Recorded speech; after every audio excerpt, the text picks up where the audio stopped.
Okay, students.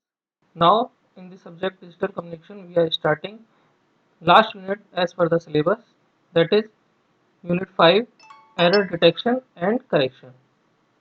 So, here are the contents of this unit, that what you are going to study in this unit.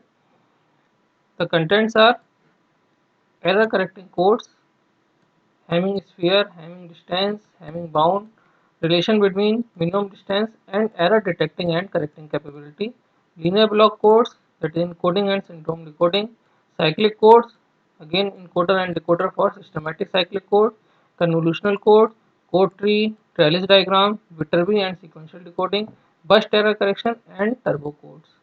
So we will continue with these points, but before proceeding further, the first point which always comes in our mind before we start anything new, we always discuss that what is the need of studying that and where that will be used. Okay, so first we will discuss that what is the need and where is this used actually. So if you could remember the previous thing, we have discussed in the starting in the first unit, in the very first lecture of digital communication, we started with the basic block diagram of digital communication system. We have already discussed this block diagram, and even in the last unit, unit 4 also we repeated it, that what is the work of source encoder. We have already discussed that in the last unit. Then at that time we discussed that the source encoder basically compresses the data.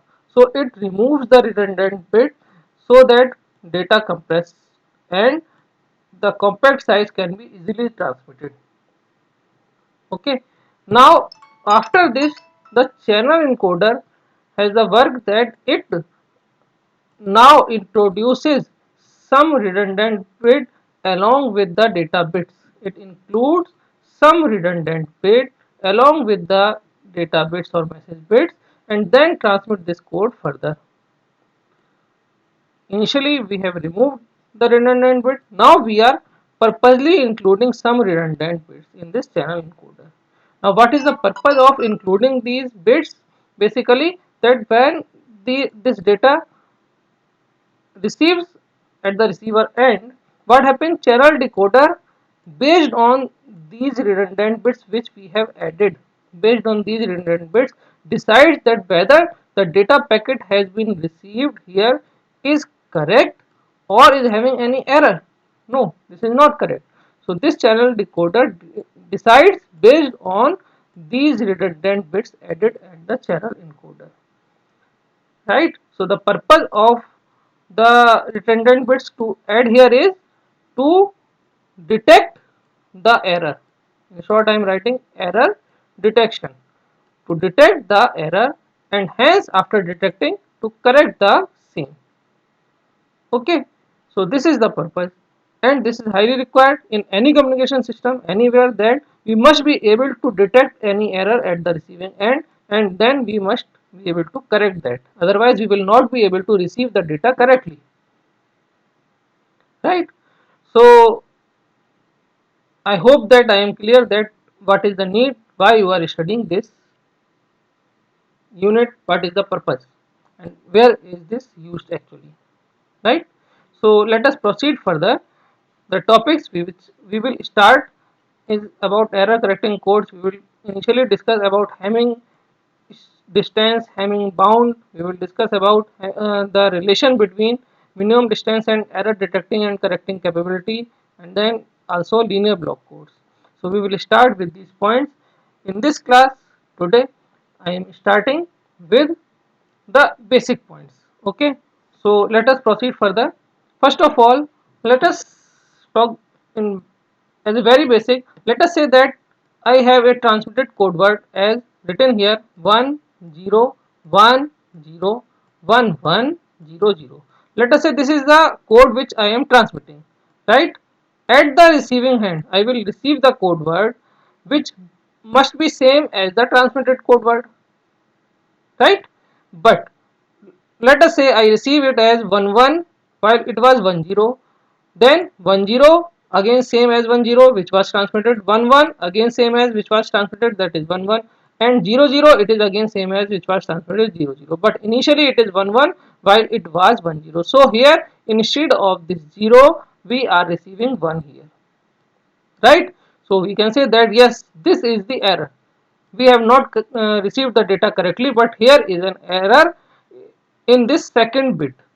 Okay, so we say that number of errors in the received code word, number of errors in the received code words are 1 here in this case, right, at the second bit position. Right. Similarly, let us take another example. If I say I have the transmitted code word, I am transmitting the code word as 111, 010 and 11.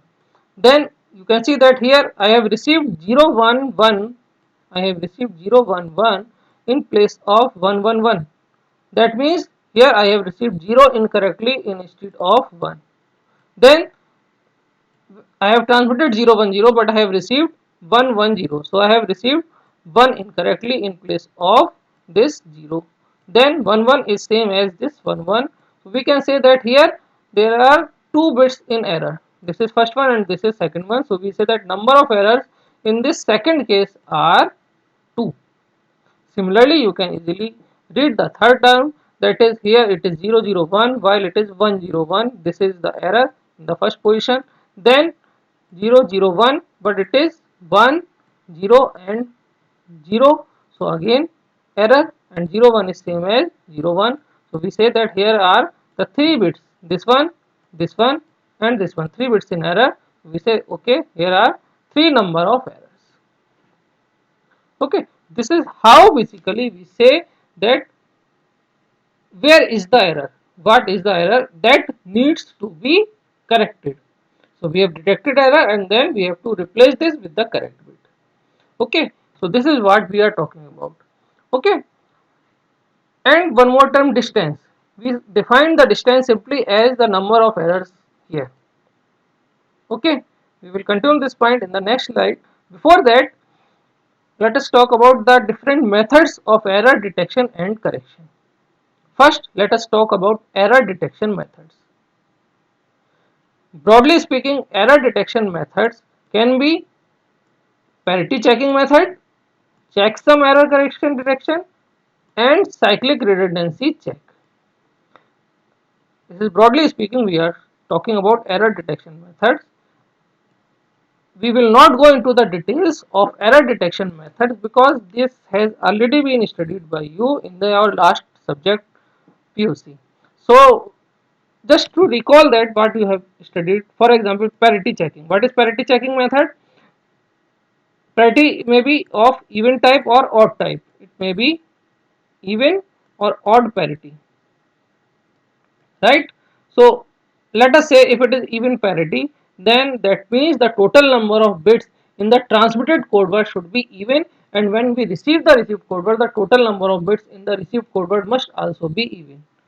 For example, if this is our code word which is transmitted, then here you can see that this is 1, then this is 1, then this is 1, this is 1. So total number of ones are 4, so it is even parity, it is following even parity. But at the receiving end you can see that 1 1 1, total 3 1, fourth one, fifth one. So here total number of ones are 5. That means it is not following the even parity, that means there is some error. We have transmitted through even parity, but we are receiving the number in odd parity, that means there is some error. So this is error detection method using parity. Now parity checking may be even, parity checking may be odd, parity checking may be in tabular form. In case of tabular form, when we row and column both are detected for parity, in that case you may correct one bit of error also, right? Similarly, there were checksum error where we count the total sum, and the cycle redundancy check. You have already studied these things.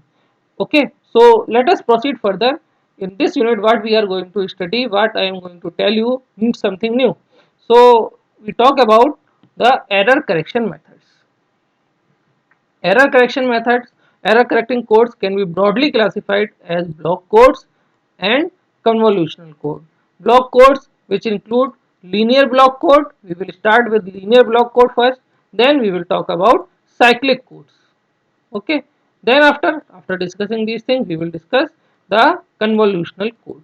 So we will discuss all these things one by one. But before, first of all, we will discuss the linear block code, and before that, we are discussing right now few basic things to discuss all these things. Okay, so we have discussed the number of errors. Now proceed further.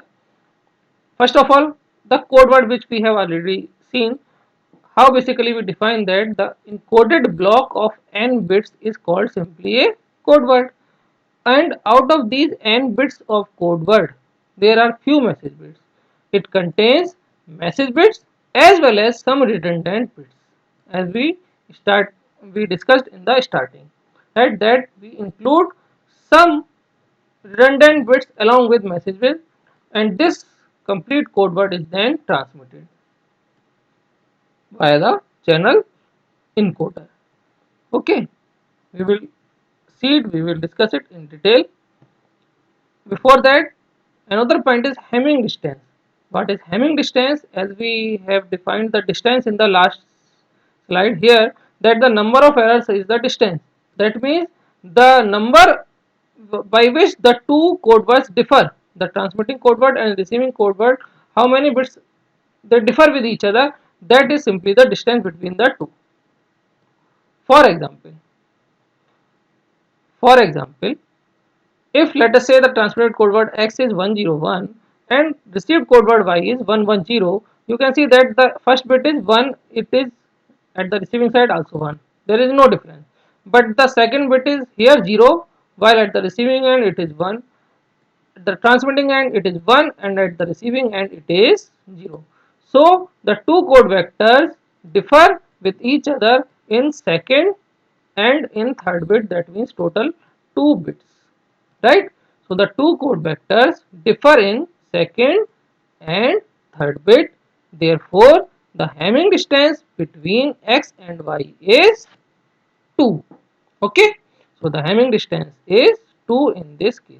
This is how we define the Hamming distance. This is very much simple. That's simply the difference between the two vectors, difference between the two vectors, the bits wherever they are differing, we count that the total number is the distance. Okay, so if we take two code vectors of 3 bits as 100 and 011, let us calculate the difference. Here the first bit is 1, while here the first bit is 0. Here the first bit is 0, while here the, I should say second bit. Here the second bit was 0, while it is 1 here. Again it is different, and if we see the third bit, it is 0 here and it is 1 here. That means all the 3 bits differ with each other. Agree? So the Hamming distance between the two code words this and this is simply 3, and this is maximum. This is maximum because all the bits, first bit, second bit and third bit, all the bits differ with each other, right? So this is the maximum Hamming distance between the two code words. Now there is one more term, that is minimum Hamming distance between valid code words.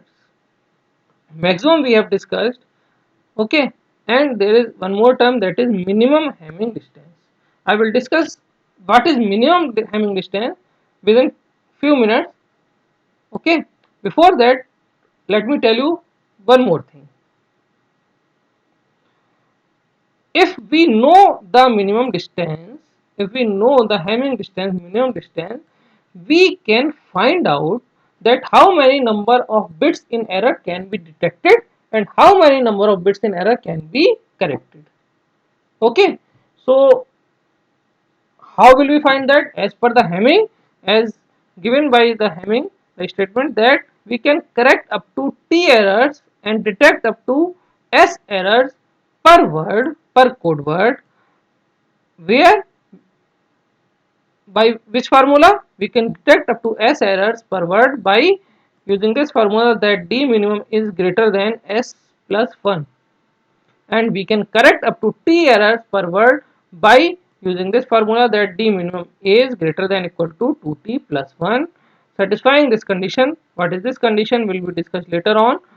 D minimum is greater than equal to T plus S plus 1. Okay, so here we are interested in these 2 points, that if D minimum, we have to satisfy these two conditions, that D minimum must always be greater than equal to S plus 1, and d minimum must always be greater than equal to 2t plus 1. Based on this, we can find out the value of s and we can find out the value of t. That means we can find out that how many errors can be corrected and how many errors can be detected, conditioning that we are aware of the value of d minimum, that is minimum Hamming distance. Okay, so for example, right now if I say that I give you the value, let us say that the Hamming distance, for a Hamming distance of 5, we have to find that how many errors can be detected and corrected. Okay, so this is much simple mathematics, that we know that d minimum is greater than s plus 1, where s is the errors that can be detected, and d minimum is greater than 2t plus 1, where t are the errors that can be corrected. So just putting the value of d minimum, we can find out the value of s and we can find out the value of t. So let us just do this right now. So d minimum is 5. So putting this value in this expression here, we can say that 5 is greater than equal to s plus 1. That means s is less than equal to 4. That means that 4 errors can be detected. Agree? So if your Hamming distance, minimum Hamming distance is 5, up to 4 errors we can detect. And 5 also we put it here in this equation also. So we say that 5 is greater than equal to 2t plus 1. That means t is less than equal to 2. That means up to 2 errors can be corrected. So here we can see that 4 errors can be detected, but only 2 errors can be corrected. The number of errors which we can correct will always be less than or equal to the number of errors which we can detect. We can detect more, but correcting capability is less than the capacity of detecting the errors. Okay, so here we have seen that if we know the minimum Hamming distance, we can find out that how many number of errors can be detected and how many number of errors can be corrected. Now proceeding further with the next point, I will discuss code efficiency within few minutes. Before that, I was discussing the Hamming distance, so I will discuss that. So let us first talk about the weight of the code. Weight of the code. Just read it. The number of non-zero element in the transmitted code vector is called the code vector weight. How much simple is this? That simply the number of non-zero element in any code is the weight of the code. So for example, let us say if the code vector is 0 1 1 1 0 1 0 1, we will just count non-zero element. So it is 1 1 1 3 ones are here, and it is fourth one, and it is fifth one. So the weight of the code is simply 5. Similarly, if I write a code vector as 0 1 0 1 1 0 1, so here I can count that it is first one, second, third and fourth. So the code of this, so the weight of this code is simply 4. Simply non-zero, as written here, non-zero element in the transmitted code word. This is the simple definition of weight of the code. Right? Now, we will talk about the Hamming distance, which we were discussing in the last slide, that what is minimum Hamming distance. We have discussed the maximum Hamming distance. Now what is minimum Hamming distance? Minimum Hamming distance between valid code vectors. Valid code vectors means there will be set of code vectors, right? So let us say x1 is first code vector, x2 is another code vector, up to xn there are n valid code vectors. Each code vector will having some values, like let us say x1 is 0 1 0 1 1 0 1. Similarly x2 is something else, 1 0 1 1 0 1 1. We will write the weight of this. So the weight of this first code is, for example, 1 2 3 4. We will write the weight of another one, that is 1 2 3 4 5. Okay, similarly we will write the code for all the code vectors, right? And from all of these we will find the minimum weight. The minimum weight for this present example, as I am showing you, is 4 here, right? So the minimum Hamming distance is nothing but this minimum weight, that is 4. So minimum Hamming distance between valid code vectors is the minimum weight from all the code vectors. Okay, we will take some example and then it will be more clear to you later on. Here we are just defining the terms first. Okay, so as given by Hamming, this is about Hamming distance, Hamming weight, and another term is code efficiency. What is code efficiency? For that we must be clear that how basically the code is sent, what is the code pattern. So let us first see the linear block code, then I will tell you about code efficiency. So linear block code, as we have already discussed, that the channel encoder work is to receive the message bit which are already compressed and then to send a code such that we have message bits followed by some check bits, redundant bits.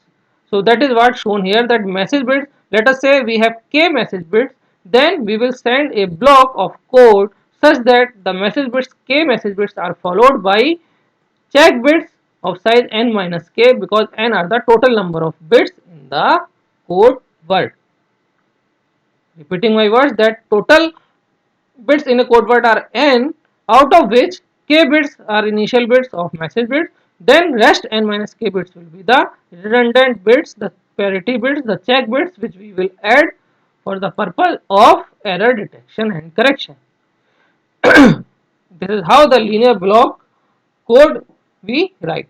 So if we can say that, let us consider that the code vector consists from m1, m2 up to mk message bits, and the remaining c1, c2, c3, cq are the check bits.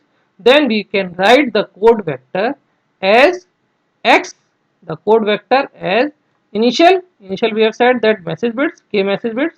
Okay, so we have written k message bits m1, m2 up to mk, followed by the check bits, and check bits are n minus k, where we can say that if n minus k is equal to q, we can write it as c1, c2 up to cq. So this is your complete code word in which you have initial, this is your message bit portion, and rest is your check bit portion. Okay, so here q are the redundant bits added by the encoder, and the purpose of redundant bits we have already discussed, and that we will see that how basically it is doing. Okay, so let us proceed further. We have defined this. Here we are saying that there are total n number of bits, and out of which k are the message bits. We have said that total n number of bits are here in the code, out of which k bits are for message bits. So we represent this linear block code as n comma k block code, where n is the total number of bits transmitted in a code word and k is the total number of message bits inside that code word. Okay, so based on this, first of all, let us take an example to understand this n comma k, then we will talk about the code efficiency. Okay, so let us say if I say that there is a Hamming code with 11 comma 7, then how many transmitting bits and parity bits are present in this code, that is 11 comma 7. We know that 11 comma 7, that is n comma k, right? We have already discussed that Hamming code is a type of linear block code with n comma k block code, and for linear block code n comma k block code we have discussed that n are the total number of bits in code word and k are the actual message bits, right? So remaining n minus k is equal to r are the parity bits. We have discussed all these things, so we can answer it directly without taking any time, that 11 comma say 7 means n is equal to 11, right? And 7 is nothing but k, so k is equal to 7. So we say that total bits in the code word are 11. It is the first answer, that how many transmitting bits are there, these are 11. And how many parity bits are there, parity bits are total bits and minus this message bit k, right? So k are the message bits, this is 7. So parity bits are n minus k, that is 11 minus 7, that means equal to 4. So our answer is that total number of bits are 11 and total number of parity bits are 4. This is very much easy. right? So let us go back and let us see the remaining term, that is code efficiency.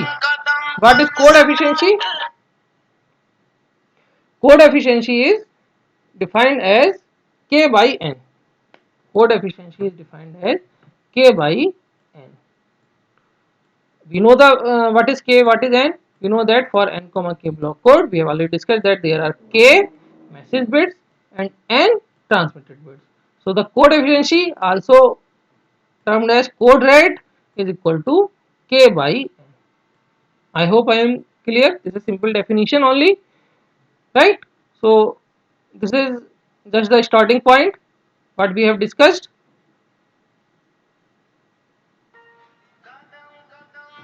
So in this class, in the present class, we have discussed just the basics, that is Hamming distance, Hamming weight, relation between minimum distance, and error detecting and correcting capability, and we just discussed how the linear block code looks like. We will continue in the next class with linear block codes and Hamming bound condition. Okay, thank you.